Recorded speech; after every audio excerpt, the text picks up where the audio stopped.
Hi Booktube. I am here again with another haul.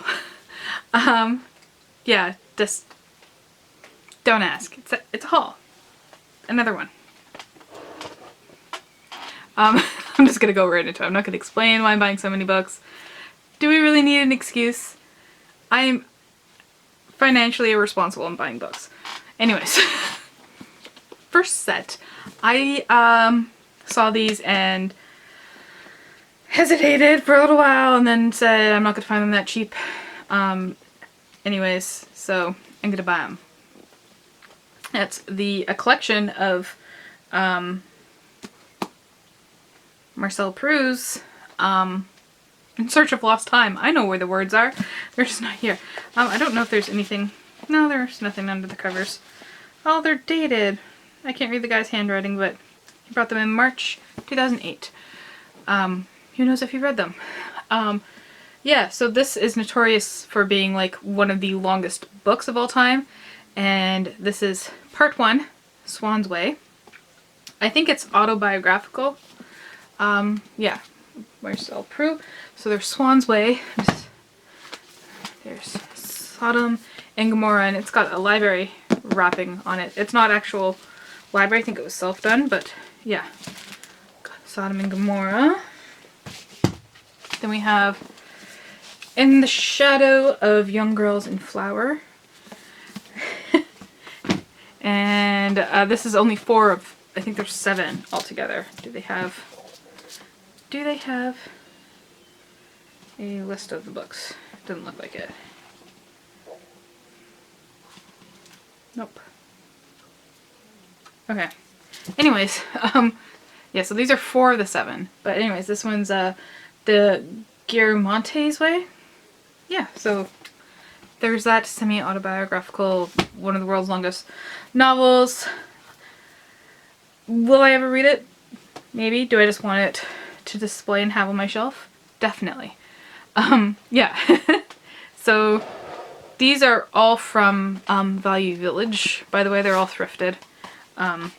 That's how I can afford a lot of books, is I tend to, if you wait a while, you can get really good books from, if you don't care about reading them as soon as they come out, you can get really good books from the thrift store. I mean, that came out in like 1920s, so like, you know, it's 100 years, a century later. But if you like, you know, I have some books here that I've been looking for a while, that, you know, I could have bought new, but I would prefer to pay, you know, $3.99 for the book as opposed to like $27, which is what a book costs now in Canada. Anyways, I then picked up this book of poetry. This is Shar-e-Janan, The City of the Beloved, by Adiba Shahid Talukder.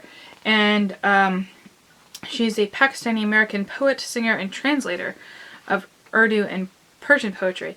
I believe she's trying to capture old Persian poetry. So just poems, words on a page.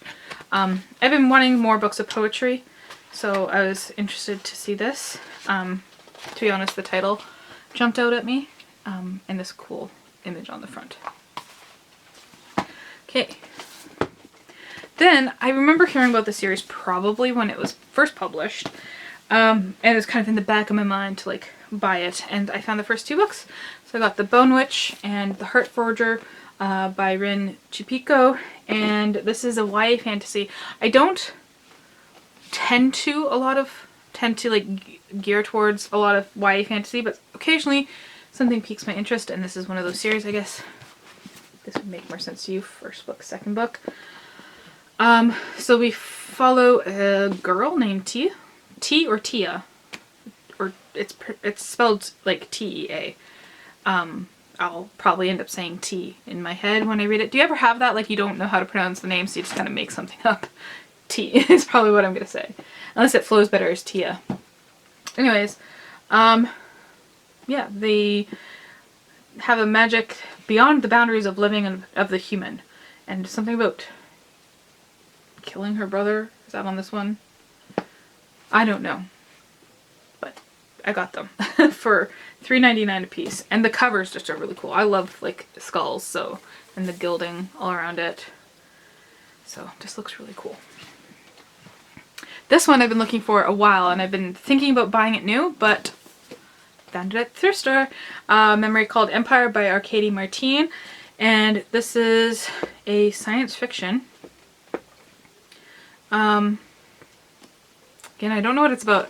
See, I hear about these books vaguely, and I'm like, oh, that sounds interesting. But then if you ask me, like, even like a week later why I was interested in the book, I'll be like, no, I just know that in my brain went ding, something, and that's what happened with this book. Ding went off, and I was like, I want that book. And to be honest, just also a really cool cover. Like, that's like a weird throne? Like, it's like science fiction fantasy combined, I think. Alien cultures, and oh gosh, another word I can't pronounce. Teixcalaa. Yeah, I'll probably just go blah, blah, blah in my head. I got some really cool old books, but I'm gonna save them for after. And show you this book. The Reason I Jump by Naoki Higashida. Introduction by and translated by David Mitchell. Now David Mitchell is the author of Cloud Atlas and all that, so I decided to like pick this up because I was like, oh, I like his work. What's this one about? And then I read The Inner Voice of a 13-Year-Old Boy with Autism. So this is apparently about a 13-year-old boy with autism, and it's just different like questions, and he answered them. So why do you like spinning? What are your flashback memories like? Why do you enjoy going out for walks so much? Just kind of like little things. What are your thoughts on autism?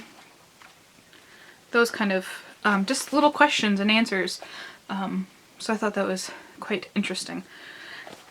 Okay, so these, well, this one's not really old, I guess, but this book is cool. I took off the dust cover because I much prefer this little green kitty cat as opposed to the dust cover. So this is just the Little Big Book of Cats, and this is like just, there's like a poem. It's more just like a book to like look at. There's some beautiful pictures in there. What's this one? Kitty Pooh's Ball. It's playing a game with your cat. So there's like fictional stories, there's like recipes, there's poems, there's like cats in literature, and just really pretty pictures. So I just thought this was, oh, feline funnies. That is funny. There's a little comic there of a little cat and some funny quotes. Let's read a funny one, the first one. What's a cat's favorite dessert? Chocolate mousse. Ha ha ha. So yeah, I just thought that was cute to have. The Cat and the Moon by W.B. Yeats. That's neat. So that was interesting to have. And then I found these old books. This one, Collected Poems of Robert Service. I brought this because Robert Service is one of my favorite poets. I don't think I could pick a favorite. He is like top 3 for sure. Favorite poets. Like up there. I really love Robert Service. He's known as the Yukon. Oh, there's a... Okay, I'm going to show you this in a second. It's too late to claim. Yeah, so Robert Service is known as the Yukon poet. He spent a lot of time in the Yukon and wrote poems about living there, like The Spell of the Yukon, Ballads of a Chichikako, which was a word for like a gold hunter, I believe. Barroom ballads. Yeah, so there's poems in here. My favorite poem by him is, I believe it's one of the first here, The Cremation of Sam McGee. I'm just going to read the beginning of it. Probably recognize it. I think I've read it out before. I love it. There are strange things done in the midnight sun by the men who moil for gold. The Arctic trails have their secret tales that would make your blood run cold. The northern lights have seen queer sights, but the queerest they ever did see was the night on the marge of Lake Labarge I cremated Sam McGee. Just like, I love that. It's one of my favorite poets. Just the rhythm is so perfect. And in there I found a lottery ticket from 1985. December 21st, 1985. Just like, that was a year before I was born. So this is almost exactly 38 years old. That's pretty cool. was $1 for a lot of $6.49. And then I found this really cool old book. I picked it up because I thought it was maybe like an early folio, but it is older than that. It's this lovely Andersen's Fairy Tales, illustrated by Arthur Sick. That's how I'm going to pronounce that. It's a C-Z-Y-K. S-Z-Y-K. Too many letters.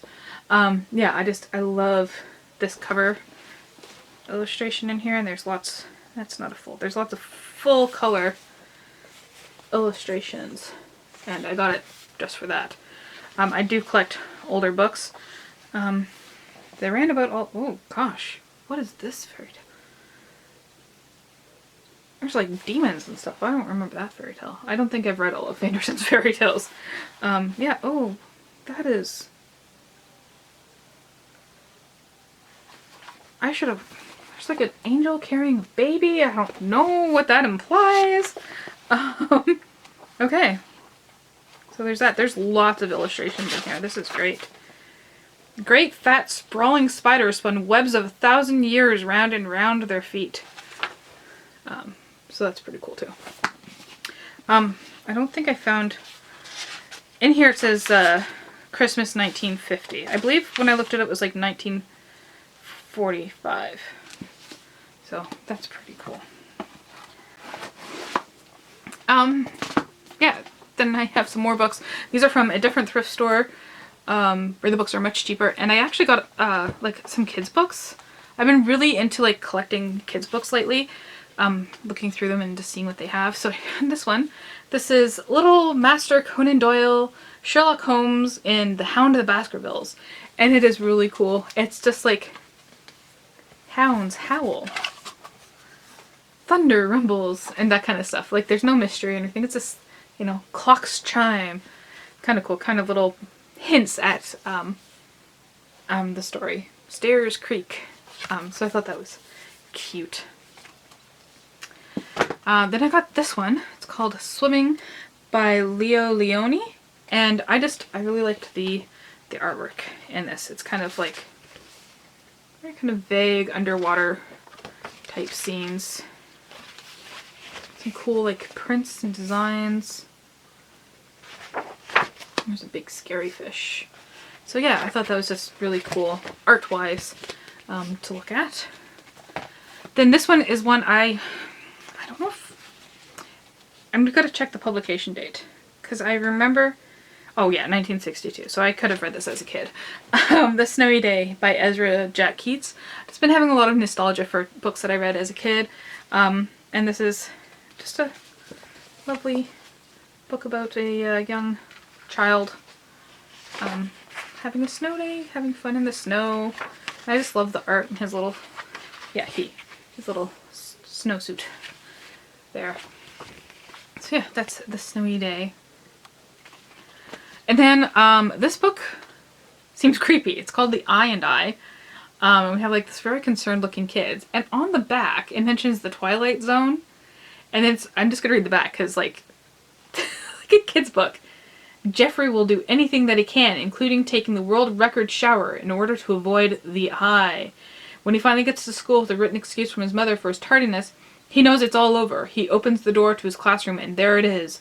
The eye. What happens? Will he survive? And I'm just like, what the heck is this about? Oh my god, like that sounds really creepy. And it is for kids. I'm not going to show you a picture of the kid in the shower. Why would they illustrate that? But there's little illustrations in here as well. Just a short little chapter book. I have the kid there. Yeah, that just seems really weird to me. I was like, I have to have it. I have to have it. And then I'm a big fan also of John, oh god, I'm sure I knew at one time how to pronounce his name, but I'm gonna go Siska? John Siska. He did The Stinky Cheese Man, which is like one of my all-time favorite books from when I was a kid. And this is also the illustrator, Lane Smith. I have a few of his books, but I didn't know that he wrote little chapter books too. And this is in a series, but I don't think you need to read it, like from the beginning in order. At least I hope you don't. So this one's called Your Mother Was a Neanderthal. It just looked really cute, and I just thought I'd figure why not try John Siska's books for older children, I guess. It's a little black and white drawings. It's kind of creepy. Yeah. And then I did get 2 nonfictions from there. I finally picked up a copy of The Novel Cure, An A to Z of Literary Remedies by Ella Bertod and Susan Elderkin. And this was probably went around while it was still popular when it was published in 2013. But I remember seeing this around BookTube quite a bit. So what it is you go to like dizziness, and it will talk about like what you should read for that. And the prescription is My Antonia by Willa Cather.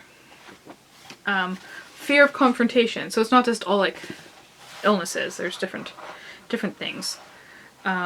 Indecision, indifference, feeling like an idiot. Is that murder? Oh, hunger.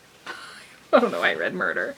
I wonder if there is a cure for murder. Murderous thoughts. There we go. And the cure for that is to read Thérèse Requin by Émile Zola. So, I mean, there you go. If you ever feel murderous. I do have another book over here. So this is not the last book, but this is also another nonfiction that I picked up at that same small. It's attached to like a food bank, and what they do, I really like this company. This, I hesitate to call it a company. I guess it's a charity. And what they do is they have a food bank, but they also have other things. So I did the Angel Tree, which is like families apply and you can like adopt a kid for Christmas and buy them stuff for Christmas. Then they have the thrift store attached to it, and anyone can shop at the thrift store because it raises money, but also people who are like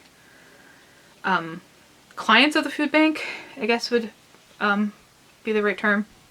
They get a certain amount allotted that they can spend like each month at the thrift store. So if they need like clothing, or they want to pick up a toy for their kids, or books, or they also have like little knickknacks and stuff there. It's a thrift store. It's a normal like small thrift store, not like a Value Village, but like your community charity shops. So yeah, it's really cool. They do other things, like they have like kitchen stuff. They have like you can rent out the kitchen. They invite families in to like cook together and learn how to cook. Like it's a wonderful, wonderful company. I love supporting them in any way I can. So I love going to the thrift store, and they always have really cool stuff. So this is Tongues, on Longing and Belonging Through Language. And I thought this was really cool. So we have 26 writers explore their connection with language, accents, vocabularies, and how it can be used as both a bridge and weapon. And they are, I believe it is, I don't think they're all non-native English speakers, but that seems to be one of the themes of it. So that sounded really cool. Little essays about language. What Are You? A Field of Studies by Rowan McCandless.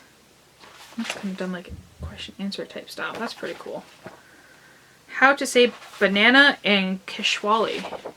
Kishwahili. That looks informative and fun.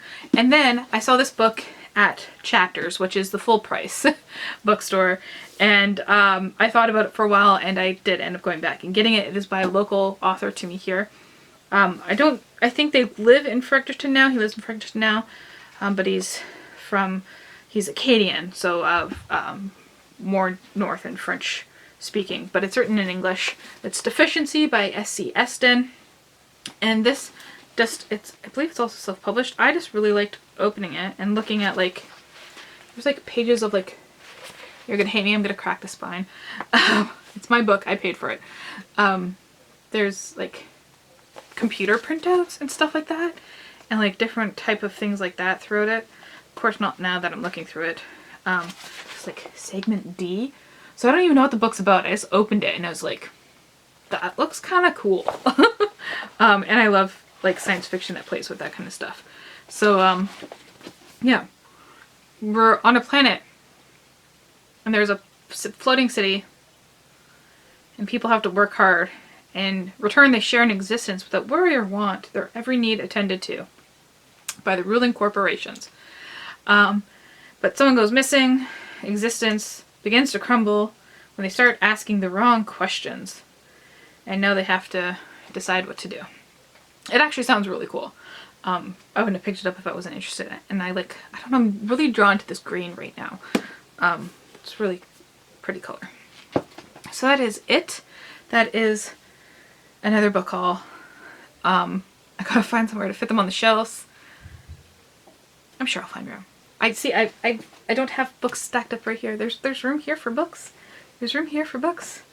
There's not room here because there's stuff here. There's stuff here, but you know, I can move this stuff and get books on it. Yeah, that's what we're gonna do. So let me know the latest book you've bought. If you also suffer from, I believe it's called Sondoku. Isn't that the buying so many books that you're never going to be able to read? If you suffer from it, I wonder if there's a cure for Sondoku, if it's in here. Let's look it up. Thankfully, it's in alphabetical order. T-S-U-N-T-R-T. No, it's not.